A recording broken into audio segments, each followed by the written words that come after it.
एकात्म मानववाद व अंत्योदय के प्रणेता, प्रखर राष्ट्रवादी और हमारे पथ प्रदर्शक पंडित दीनदयाल उपाध्याय जी की आज जयंती है।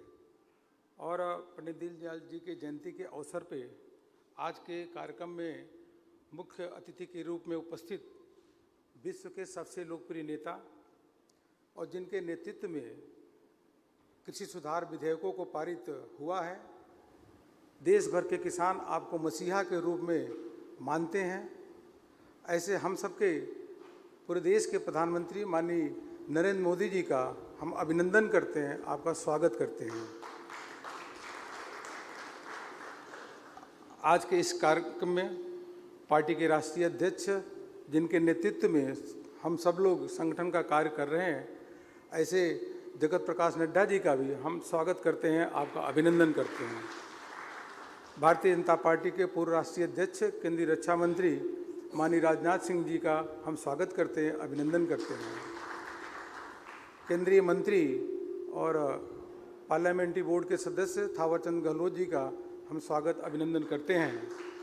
इसी के साथ साथ केंद्रीय मंत्री डॉक्टर हर्षवर्धन जी हैं, यहाँ पे माननीय प्रकाश जावड़ेकर जी हैं, आदरणीय धर्मेंद्र प्रधान जी हैं, अपना गजेंद्र सिंह शेखावत जी हैं, किरण रिजिजू जी हैं, और इन सभी का मैं स्वागत अभिनंदन करता हूँ। मनसुख मांडविया जी हैं, भारतीय जनता पार्टी के राष्ट्रीय उपाध्यक्ष, महामंत्री, आप सभी का प्रवक्ता मैं स्वागत अभिनंदन करता हूँ। और आज इस कार्यक्रम में देश के कोने कोने में भारतीय जनता पार्टी शासित राज्यों के मुख्यमंत्री भी जुड़े हैं, उन सभी का स्वागत अभिनंदन करता हूँ।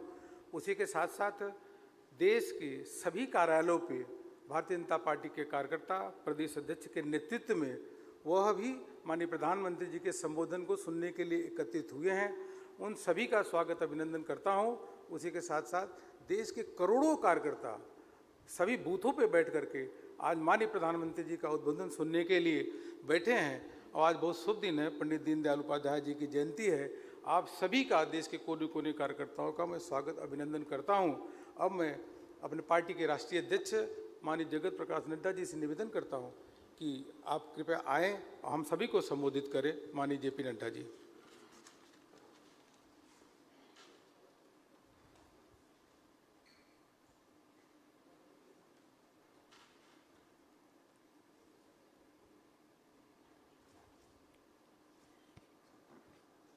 भारत के यशस्वी प्रधानमंत्री आदरणीय श्री नरेंद्र मोदी जी, हमारे भारत के रक्षा मंत्री और पूर्व में राष्ट्रीय अध्यक्ष रहे सम्माननीय राजनाथ सिंह जी, राज्यसभा में हमारे नेता और पार्लियामेंट्री बोर्ड के सदस्य सम्माननीय थावरचंद गहलोत जी, यहाँ उपस्थित भारत सरकार के सभी मंत्रीगण, हमारे राष्ट्रीय पदाधिकारीगण और विभिन्न स्थानों से जुड़े हुए हमारे सभी मुख्यमंत्रीगण, मंत्रीगण और भारतीय जनता पार्टी के करोड़ों कार्यकर्ता जो आज इस संबोधन में, इस जन्म जयंती के अवसर पर उपस्थित हुए हैं, आप सबका हार्दिक अभिनंदन, आप सबका हार्दिक स्वागत। हम सब लोग जो एक विचार यात्रा में निकले हैं, उसकी प्रेरणा, उसकी शुरुआत हम सब जानते हैं कि हमारे आदरणीय स्वर्गीय पंडित दीनदयाल उपाध्याय जी के माध्यम से हुई है। उन्होंने हम लोगों को और पार्टी को एक विचार दिया और उस विचार यात्रा पर हम सब लोग निकल गए और इसी विचार यात्रा को पूरा करने का काम हम सब लोगों ने पकड़ा है। आज उनके जन्म जयंती पर सम्माननीय प्रधानमंत्री जी का हम सबको संबोधन मिलेगा। मैं अपनी ओर से, आप सब की ओर से और भारतीय जनता पार्टी के करोड़ों कार्यकर्ता की ओर से उनका हार्दिक अभिनंदन करता हूं और स्वागत करता हूं। हम सब जानते हैं कि पंडित दीनदयाल उपाध्याय जी ने एकात्म मानववाद के माध्यम से देश को एक वैकल्पिक विचार व्यवस्था दी थी, एक अल्टरनेटिव आइडियोलॉजी जो भारत की मिट्टी से रची बसी रही और भारत की मिट्टी से संस्कार से जुड़ते हुए विचार किस प्रकार से राजनीतिक दल को रखना चाहिए, उसका प्रतिष्ठापन उन्होंने किया था। और उस एकात्म मानववाद से निकला अंत्योदय, और उस अंत्योदय से निकला जो हमारे विचार यात्रा को नीतियों में परिवर्तित करने वाला था, वो था गरीब, किसान, मजदूर, वंचित, पीड़ित, शोषित, दलित, जो समाज के अंतिम पायदान पर खड़ा है, उसको मुख्य धारा में लाने का जो प्रयोजन था, उसको करने की बात आदरणीय दीनदयाल उपाध्याय जी ने की। और हमारे लिए ये सौभाग्य की बात है और गौरव का विषय है कि सम्माननीय प्रधानमंत्री जी ने अपने प्रधानमंत्रित्व काल में और गुजरात के मुख्यमंत्री के रूप में भी इस विचारधारा को लेटर और स्पिरिट में जमीनी स्तर पर उसका क्रियान्वयन किया और उसको एक रूप दिया। इस बात का हम सबको गौरव होता है। गौरव इस बात का होता है कि उनकी हर नीति, हर कार्यक्रम गरीब, शोषित, वंचित, पीड़ित, किसान, मजदूर, इनको समर्पित रहा है। और ये सिर्फ कहने के लिए मैं नहीं कह रहा हूं। इस देश की तस्वीर बदलने में 11 करोड़ इज्जत घर बनाकर महिलाओं को इज्जत देना, परिवारों को इज्जत देना और देश की दुनिया में तस्वीर बदलना, यह काम आपके द्वारा हुआ है, हम जानते हैं। उसी तरीके से प्रधानमंत्री आवास योजना में 1.5 करोड़ लोगों के जो बगैर घर के थे, उनके पक्के मकान देने की भी व्यवस्था आपने की है। और साथ ही साथ आपने संकल्प लिया कि हम 2022-23 तक इस बात को करेंगे कि कोई भी व्यक्ति पक्के छत के बगैर न रहे, इस व्यवस्था को पूरा करेंगे। इसलिए दीनदयाल उपाध्याय जी के सपने को आपने साकार करने में पूरी ताकत सरकार की ओर से लगाई है। उसी तरीके से मुद्रा योजना के माध्यम से 25 करोड़ लोगों को लोन देने की व्यवस्था और उन लोगों को जो गरीब तबके के हैं, जिनको मुख्य धारा में शामिल होने के लिए आवश्यकता है, उनको आपने मदद करने का प्रयास किया है। उज्ज्वला योजना के तहत 8 करोड़ बहनों को गैस का सिलेंडर और चूल्हा देना, यह अपने आप में देश की तस्वीर बदलता है।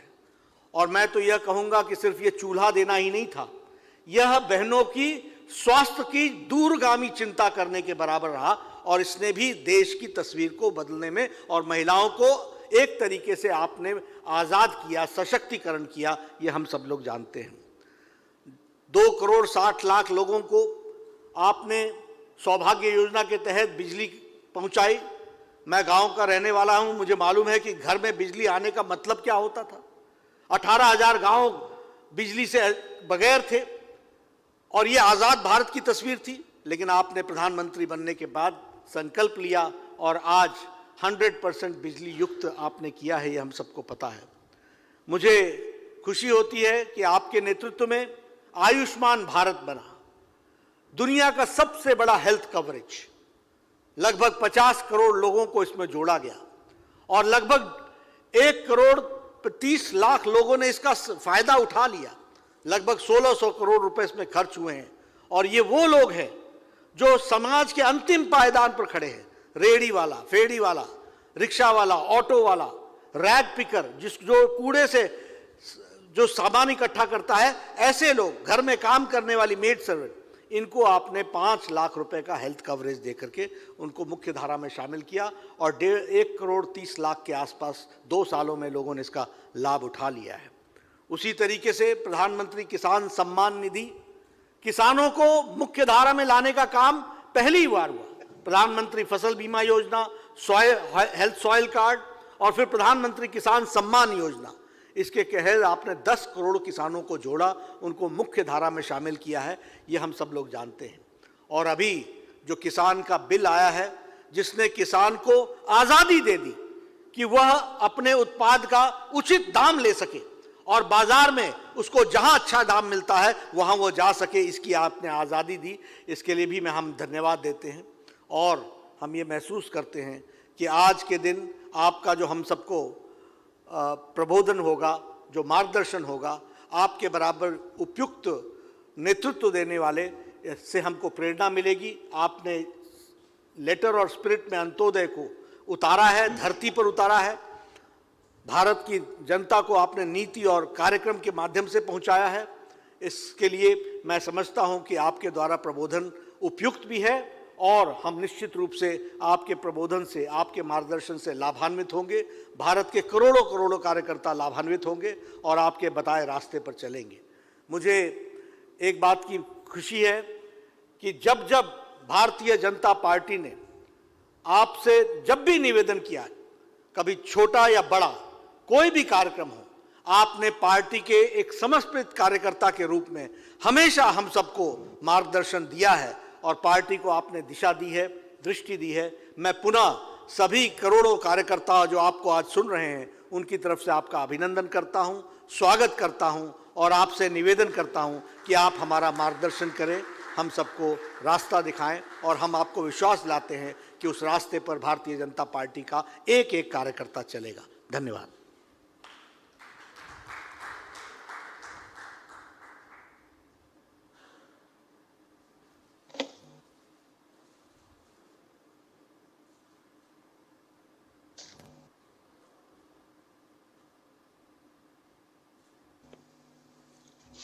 नमस्कार।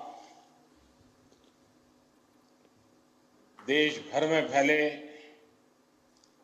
भारतीय जनता पार्टी के कर्मठ कार्यकर्ताओं को पंडित दीनदयाल उपाध्याय जी की जन्म जयंती पर अनेक अनेक शुभकामनाएं देता हूं, ताकि पंडित जी ने जो हमें मार्गदर्शन किया है, जो रास्ता हमें दिखाया है, उस रास्ते पर हम पूरे समर्पित भाव से आगे बढ़ पाएं। आप सभी सामान्य जन की सुरक्षा और सेवा के लिए समर्पित भाव से निरंतर काम कर रहे हैं। कोरोना की चुनौतियों के बीच भी भाजपा कार्यकर्ताओं ने अपनी इस सेवा साधना को बिना रुके, बिना थके जारी रखा है। इसमें हमारे कई कार्यकर्ताओं को अपना जीवन भी खोना पड़ा है। दूसरों की मदद करते हुए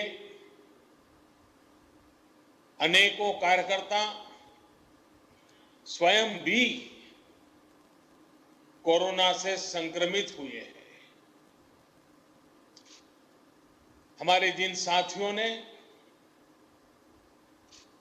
अपनी जीवन लीला समाज की सेवा करते करते समाप्त की है, मैं आज उन सभी दिवंगत साथियों को आदरपूर्वक अंजलि देता हूं। मैं भाजपा के प्रत्येक कार्यकर्ता को उनके सेवाभाव के लिए, उनके परिश्रम के लिए आदरपूर्वक नमन करता हूं और प्रेरणा रूप ये सेवा साधना की परंपरा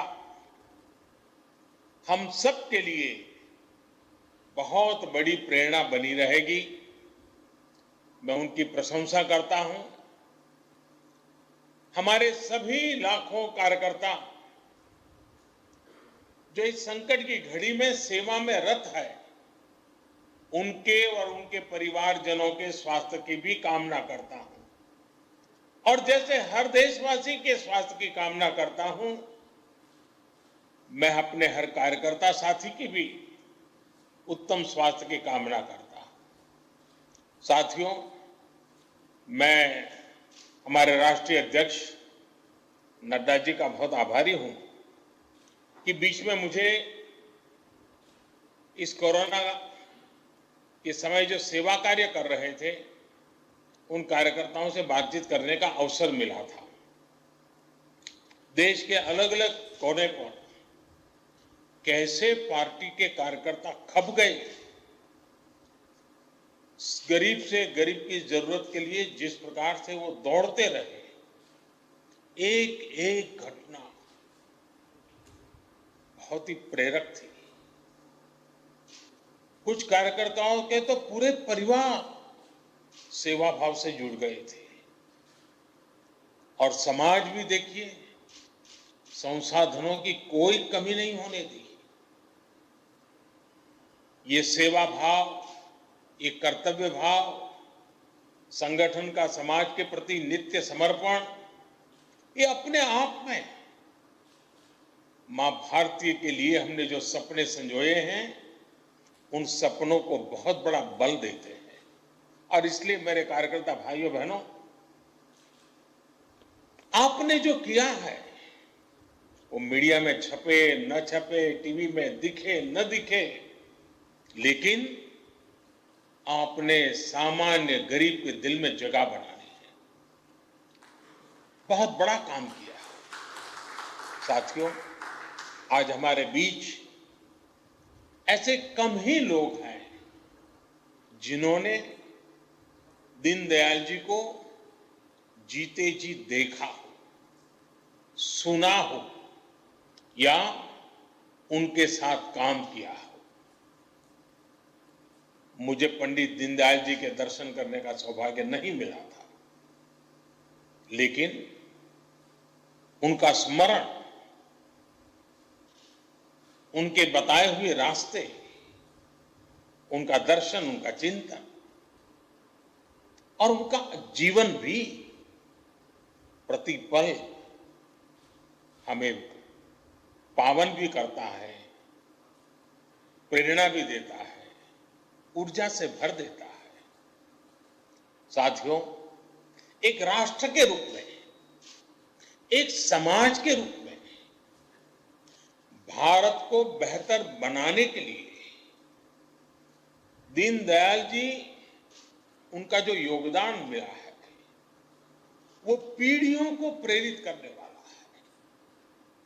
भारतीय जनता पार्टी के हम सभी कार्यकर्ताओं के लिए उनका दिखाया मार्ग हम सभी को प्रेरणा देता है, प्रोत्साहित करता है। साथियों, ये दीनदयाल जी ही थे जिन्होंने भारत की राष्ट्रनीति, अर्थनीति, समाज नीति, राजनीति, इन सभी पहलुओं पर भारत के अथाह सामर्थ्य के हिसाब से तय करने की बात बड़ी मुखरता से कही थी, लिखी थी। उस समय जब आजाद भारत के नवनिर्माण के लिए विदेशी मॉडल को अपनाने पर जोर था, तब भी दीनदयाल जी आधुनिक भारत के विकास के लिए भारत की मिट्टी पर, भारत के कोटि कोटि जनों के पुरुषार्थ पर, उनके पराक्रम कर, उनकी प्रतिभा पर भरोसा करके उन्हीं से समाधान मिलेगा, उस समाधान को लेकर वे आवाज बुलंद करते रहे थे। समय ने सिद्ध किया है कि दीनदयाल जी का विजन कितना दूरगामी था, कितना दूरदर्शी था। साथियों, 21वीं सदी के भारत को विश्व पटल पर नई ऊंचाई देने के लिए 130 करोड़ से अधिक भारतीयों के जीवन को बेहतर बनाने के लिए आज जो कुछ भी हो रहा है, उसमें दीनदयाल जी जैसे महान व्यक्तित्वों का बहुत बड़ा आशीर्वाद है। इस बार उनका जन्मदिवस इसलिए भी विशेष है क्योंकि बीते कुछ दिनों में ही देश ने वो अहम निर्णय किए हैं जिस पर पंडित दीनदयाल उपाध्याय जी के चिंतन की प्रकाश रेखाएं हैं, प्रकाश पुंज है। हमारे देश के किसान, हमारे श्रमिक भाई बहन, युवाओं, मध्यम वर्ग के हित में इन दिनों सरकार में रहते हुए, राज्य सरकार में बैठे हमारे और कार्यकर्ताओं ने अनेक अच्छे फैसले लिए हैं, ऐतिहासिक फैसले किए। जहां जहां भी राज्यों में भी हमें सेवा करने का अवसर मिला है, वहां की हमारे मुख्यमंत्री और उनकी टीम, वहां की पार्टी और पार्टी की टीम इन्हीं आदर्शों को परिपूर्ण करने के लिए उतने ही जी जान से लगे हुए हैं। आज से ही देश के ईमानदार करदाताओं के हितों को सुरक्षा देने वाला फेसलेस अपील का प्रावधान भारत की टैक्स व्यवस्था से जुड़ने वाला है। ईमानदार करदाताओं को परेशानी ना हो, इसके लिए फेसलेस टैक्स सिस्टम कुछ महीने पहले ही टैक्स रिजिम का हिस्सा हो चुका है। अब वहां से ऊपर अपील में जाना है। अब फेसलेस अपील का प्रावधान करदाताओं को अनावश्यक रूप से परेशान करने की प्रवृत्ति से बहुत बड़ी सुरक्षा देगा। और मैंने हमेशा कोशिश की है, सरकार की जिन्हें जरूरत नहीं है उनके जीवन में सरकार दखल न दे। सरकार जितनी कम दिखे उतनी समाज की ताकत बढ़ती है।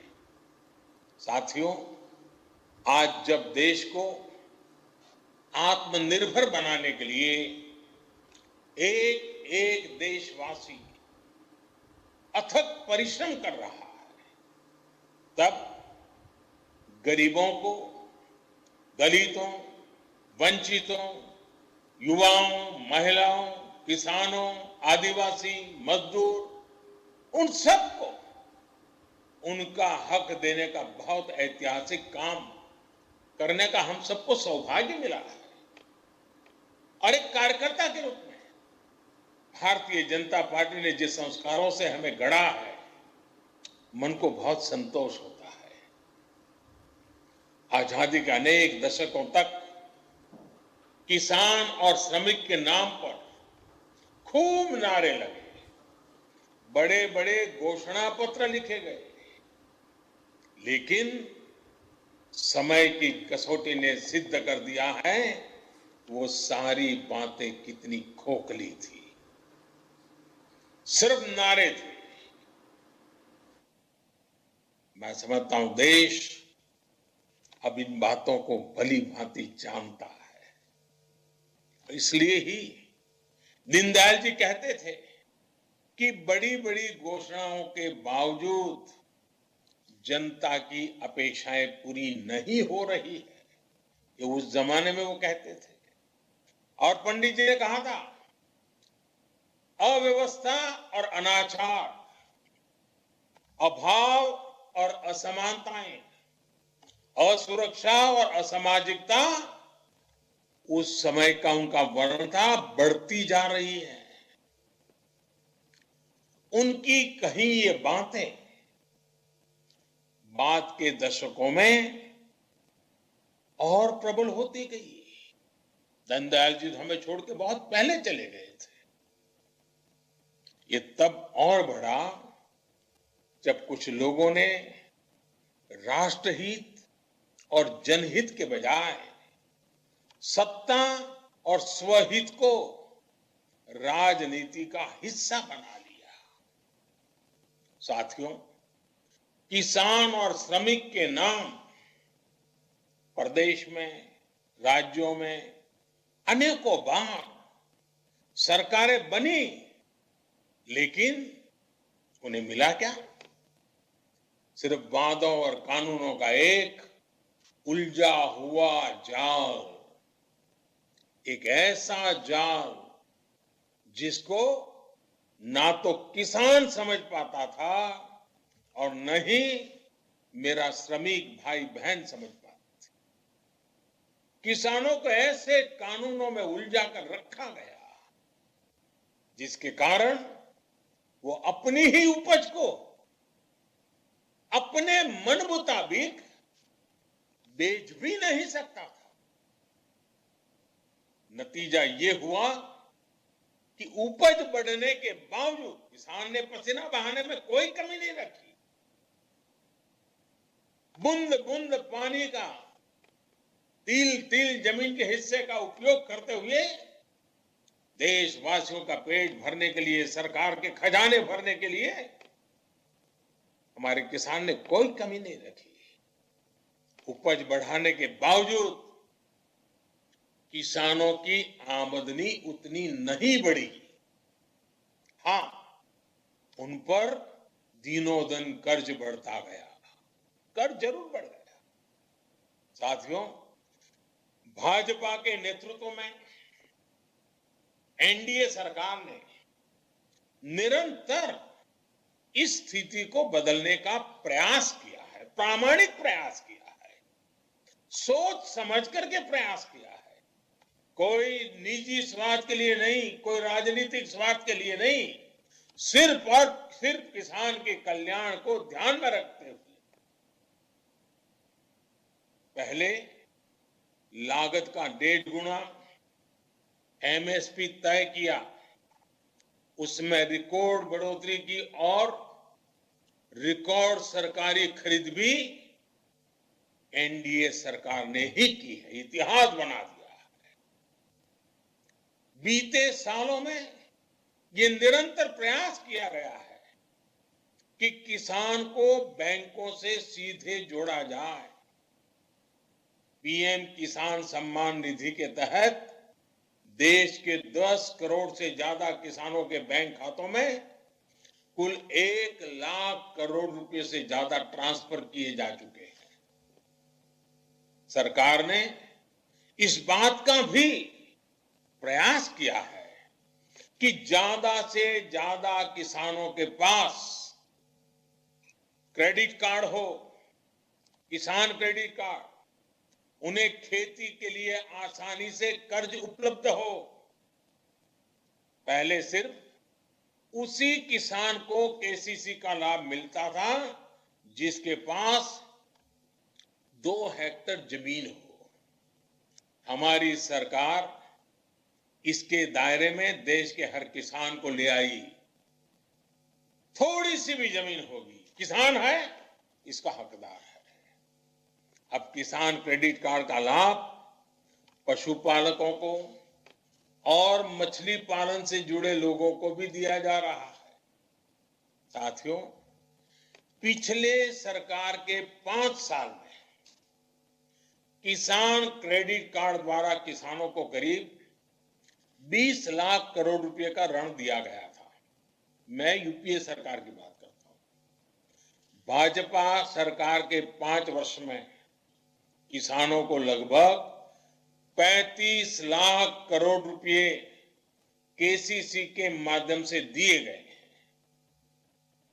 सरकार देशव्यापी अभियान चलाकर ज्यादा से ज्यादा किसानों को केसीसी से जोड़ रही है ताकि उन्हें किसी और के पास ऊंचा ब्याज देकर के, जमीनें गिरवी रख करके, पहले से ही अनाज बेचने का एक प्रकार से सौदा करके कर्ज लेने की मजबूरी से बाहर निकालने के लिए हमने एक अहम काम पूरी ताकत से शुरू किया है। इन सभी प्रयासों से देश के किसानों को बहुत बड़ी मदद मिली है और अब दशकों बाद किसान को अपनी उपज पर सही हक मिल पाया है।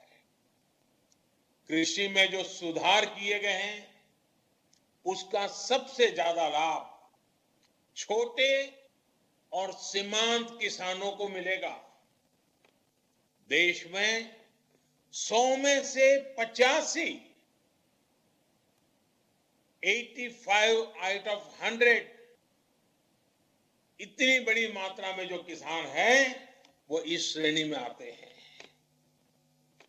और ये बहुत बड़ी ताकत है किसान, जो आज सबसे ज्यादा खुश है। पहली बार उनको अपनी उपज के मोल भाव का विकल्प मिला है। पहले की परंपरा थी मंडी में बेचने की, अगर उसको लगता है कि वहां फायदा है वो वहां बेचेगा, और उसको लगता है कि मंडी के बाहर फायदा है तो मंडी के बाहर बेचेगा। फर्क इतना किया है, महत्वपूर्ण फर्क है, किसान को हक दिया है जो अपनी मर्जी के मुताबिक जहां ज्यादा दाम मिलेगा अपना माल बेचेगा। साथियों, भाजपा सरकार ने जो काम किया है, अब भाजपा के हर कार्यकर्ता को इन कानूनों की भावना को बिल्कुल सरल भाषा में किसान साथियों के बीच बैठ करके, गांव में जाकर के, खटिया की परिषदें कर करके, चारपाई की परिषद कर करके, छोटे छोटे ग्रुप में हमें बताना है। और ये वर्चुअल जब दुनिया चल रही है, तब एक प्रकार से ये अवसर है कि हम बड़े बड़े कार्यक्रम न करते हुए छोटे छोटे कार्यक्रम करते, 5 किसान 10 किसान बैठे हैं, चाय पी रहे हैं, चारपाई पर बैठे हैं, अपनी बात, उनके सवालों के जवाब, बातचीत कर, और वो हमें इतनी अच्छी चीजें बताएंगे, वो हमारे विचार को भी ताकत देंगे। उनके बीच ले जाना, मैं भारतीय जनता पार्टी के हर कार्यकर्ता, पंडित दीनदयाल जी के विचार को हमने व्यवहार में कैसे लाया है, ये ले जाने का अभियान बनता है। किसानों से हमेशा जिन्होंने झूठ बोला है, झूठ बोलने वाले कुछ लोग इन दिनों अपने राजनीतिक स्वार्थ की वजह से किसानों के कंधे पर बंदूकें फोड़ रहे हैं, किसानों को भ्रमित करने में लगे हैं। ये लोग अफवाहें फैला रहे हैं। देश के किसानों को ऐसी किसी भी अफवाह से बचाना, कृषि सुधार का महत्व समझाना भारतीय जनता पार्टी के हम सभी कार्यकर्ताओं का बहुत बड़ा कर्तव्य है, हमारी जिम्मेवारी है, क्योंकि हमें किसान के भविष्य को सुनिश्चित करना है, उज्जवल बनाना है। हम जितना ज्यादा किसानों को कृषि सुधार की बारीकियों के बारे में समझा पाएंगे, उतना ही किसान जागरूक होगा, और अपने को कोई अगर लूट लेता है, धोखा करता है, तो वो खुद भी जागरूक हो जाएगा, अपने आप को बचा लेगा। और इसलिए किसान को सशक्त होने का ये रास्ता है। साथियों, किसानों की तरह ही हमारे यहां दशकों तक देश के श्रमिकों को भी कानून के जाल में उलझाकर रखा गया है। जब जब श्रमिकों ने आवाज उठाई, तब तब उनको कागज पर एक कानून दे दिया गया। स्थिति ये थी कि निर्माण से जुड़े श्रमिकों के लिए एक कानून, खेत से जुड़े श्रमिकों के लिए दूसरा कानून, पत्रकारिता से जुड़े कामगारों के लिए एक कानून, फिल्म उद्योग के क्षेत्र में काम करने वाले श्रमिक साथियों के लिए अलग कानून, ऐसे अनेक कानून थे।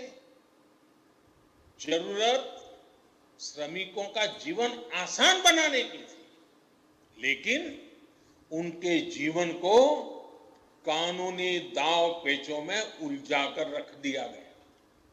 इस वजह से वो इंसाफ के लिए कोर्ट का रुख करते भी तो बरसों बरस कचहरी के चक्कर ही काटते रह जाते। अब इस स्थिति को बदल दिया गया है। चार लेबर कोड्स के माध्यम से देश के श्रमिक साथियों को दर्जनों कानूनों के कुचक्र से बाहर निकालने का प्रयास हमने किया है। श्रमिकों के स्वास्थ्य, श्रमिकों की सुरक्षा, श्रमिकों की सुविधा और श्रमिकों के वेतन को लेकर अब कानूनों को सरल बनाया गया है, सहज बनाया गया है। नए कानूनों के माध्यम से देश के सभी करीब 50 करोड़ संगठित और असंगठित क्षेत्र के श्रमिकों को वेतन मिले और वो भी समय पर मिले, इसको कानूनी रूप से अनिवार्य कर दिया गया है। अभी तक खनन, बिल्डिंग और कंस्ट्रक्शन वर्कर, स्वीपिंग और क्लीनिंग, मैन्युफैक्चरिंग ऐसे कुछ कामों से जुड़े देश के सिर्फ 30% श्रमिक को ही न्यूनतम वेतन मिलता था। याद रखिए, सिर्फ 30%। अब आईटी इंडस्ट्री, होटल, वेलफेयर से जुड़ी दूसरी योजनाओं का लाभ भी मजदूर को मिलेगा और उन्हीं की तरह काम के घंटे भी फिक्स होंगे। 12 घंटे 10 घंटे मजदूरी करवा लेना, ये अब बंद होगा। वहीं एक राज्य से दूसरे राज्य में काम के लिए जाने वाले श्रमिक साथियों के स्वास्थ्य, सुरक्षा, इसके लिए भी इसमें हर जरूरी प्रावधान किया गया है। किसानों, खेत मजदूरों, छोटे दुकानदारों, असंगठित क्षेत्र के मजदूरों के लिए 60 वर्ष की आयु के बाद पेंशन और बीमा से जुड़ी योजनाएं हमारी सरकार ने पहले से ही उसका आरंभ कर दिया है। अब नए प्रावधानों से ये सामाजिक सुरक्षा का ये कवच और मजबूत होगा। ये नए प्रावधान देश के उद्योगों के लिए भी, उनके लिए भी एक प्रकार से काम करना सरल करेंगे, आसान बनाएंगे। करप्शन भी रुकेगा। इस वजह से संगठित क्षेत्र का दायरा भी बढ़ेगा और रोजगार के नए अवसर भी उपलब्ध होंगे। साथियों, जो पहले के श्रमिक कानून थे, वो देश की आधी आबादी, हमारी महिला श्रम शक्ति के लिए काफी नहीं थे। अब इन नए कानूनों से हमारी बहनों को, बेटियों को समान मानदेय दिया गया है। उनकी ज्यादा भागीदारी को सुनिश्चित किया गया है। अब देश के श्रम क्षेत्र को भी महिलाओं के लिए पूरी तरह से खोल दिया गया है। साथियों, किसानों, श्रमिकों और महिलाओं की ही तरह छोटे छोटे स्वरोजगार से जुड़े साथियों का एक बहुत बड़ा वर्ग ऐसा था जिसकी सूद कभी नहीं ली गई। रेहड़ी पटरी, फेरी पर काम करने वाले लाखों साथी जो आत्मसम्मान के साथ अपने परिवार भरण पोषण करते हैं, उनके लिए भी पहली बार एक विशेष योजना बनाई गई है। ऐसे लाखों रेहड़ी पटरी वाले साथियों को बैंक से सीधे 10,000 रुपये का ऋण उपलब्ध कराया जा रहा है। ये सिर्फ एक मुफ्त ऋण की योजना नहीं है, बल्कि इससे रेहड़ी पटरी वालों को इस तरह बैंकिंग सिस्टम से जोड़ा गया है कि अगर वो अपने छोटे कारोबार को आगे बढ़ाना चाहता है और बैंक के साथ उसका लेन देन बहुत बढ़िया ढंग से चल रहा है तो आगे भी ज्यादा लोन दे सके, कम दरों पर कर्ज दे सके, ये व्यवस्था की गई है। ऐसे काम से जुड़े अनेक साथी गांवों को छोड़कर शहर पहुंचते हैं। उनको वहां आवास की बेहतर सुविधाएं प्राप्त हो, इसके लिए भी उचित किराए वाली आवास योजना बनाई गई है। साथियों, कोशिश यह है कि आत्मनिर्भरता के व्यापक मिशन से जुड़े हर कोई जुड़े, सभी को अवसर मिले, और यही तो दीनदयाल जी का सपना पूरा करने का प्रयास है। इसी ध्येय के साथ SC, ST, schedule caste, schedule tribe, उन वर्ग के साथियों के लिए भी जो आरक्षण का प्रावधान है उसको हमारी सरकार ने पार्लियामेंट में अगले 10 वर्ष के लिए बढ़ाया दिया गया है। इतना ही नहीं, सामान्य वर्ग के गरीबों को भी आगे बढ़ने के लिए उचित अवसर देने की बहुत ही कम समय के भीतर हमने दशकों से चले आ रहे मामलों को निपटाया है, अनेक बड़े वायदों को पूरा किया है। भाजपा के कार्यकर्ता के रूप में जिस संकल्प पत्र को लेकर आप घर घर द्वार द्वार गए थे, आज जब आप उसको देखेंगे तो आप पाएंगे कि कितनी तेजी से काम किया जा रहा है।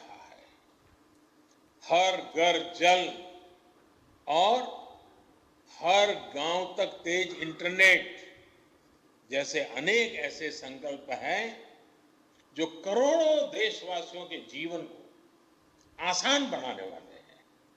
इसमें आर्टिकल 370, अयोध्या में भव्य राम मंदिर का निर्माण जैसे वो वादे भी शामिल हैं जिसको दशकों की हमारी तपस्या का भी आधार रहे हैं, दे रहे हैं।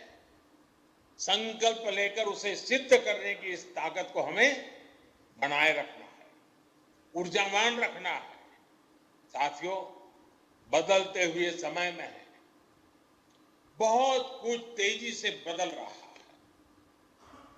भाजपा के कार्यकर्ता ने इस दौर में जिस तरह की फ्लेक्सिबिलिटी और एडॉप्टेबिलिटी दिखाई है वो भी प्रशंसनीय है। कोरोना काल में भी हमने ये कर दिखाया है। देश के सामान्य मानवी को जब हमारी बहुत ज्यादा जरूरत थी तब हमने अपने राष्ट्रव्यापी नेटवर्क की ताकत हमारे देश के लोगों की सेवा में लगा दी। शहर हो या गांव, हर जगह भाजपा कार्यकर्ता ने लोगों की मदद की और आज भी कर रहे हैं। बदलती परिस्थितियों में भारतीय जनता पार्टी ने अपने जनसंपर्क को टेक्नोलॉजी आधारित भी बनाने का भरपूर सफल प्रयास किया है। और मैं भाजपा के अध्यक्ष श्रीमान नड्डा जी और उनकी पूरी टीम को भी इस ट्रांसफॉर्मेशन के लिए बहुत बहुत बधाई देता हूं। साथियों, समाज की सेवा में सक्रियता दिखाने के साथ साथ दल के रूप में, कार्यकर्ता के रूप में हमें एक और बात का विशेष ध्यान रखना है। हमारी बातें, हमारे विचार, हमारा आचरण 21वीं सदी के भारत की आकांक्षाओं और अपेक्षाओं के अनुरूप ही होने चाहिए। हमारे आदर्श, हमारी परंपरा, हमारी प्रेरणा जितनी प्राचीन है उतनी ही नवीन भी होनी चाहिए। हम भले ही दुनिया के सबसे बड़े राजनीतिक दल हो, लेकिन हमारी पहुंच भारत के छोटे से छोटे गांव तक, छोटी से छोटी गली तक, गरीब से गरीब के घर तक होनी चाहिए। राष्ट्र हित में जो योजनाएं बनाई गई हैं, उन्हें लोगों तक तो पहुंचाना ही है। हमें अपने सामाजिक दायित्वों को भी सजगता से निभाना है। अगर कोरोना के इस कालखंड की ही बात करें तो 2 गज की दूरी, मास्क, हाथ की साफ सफाई, इन सभी के लिए जागरूकता फैलाना निरंतर जरूरी है। हमें खुद भी इन नियमों का सख्ती से पालन करना है और दूसरे लोगों को भी इसके लिए प्रोत्साहित करना है। साथियों, आज देश वोकल फॉर लोकल के मंत्र के साथ आगे बढ़ रहा है, लेकिन ये सिर्फ बातों से ही संभव नहीं होगा।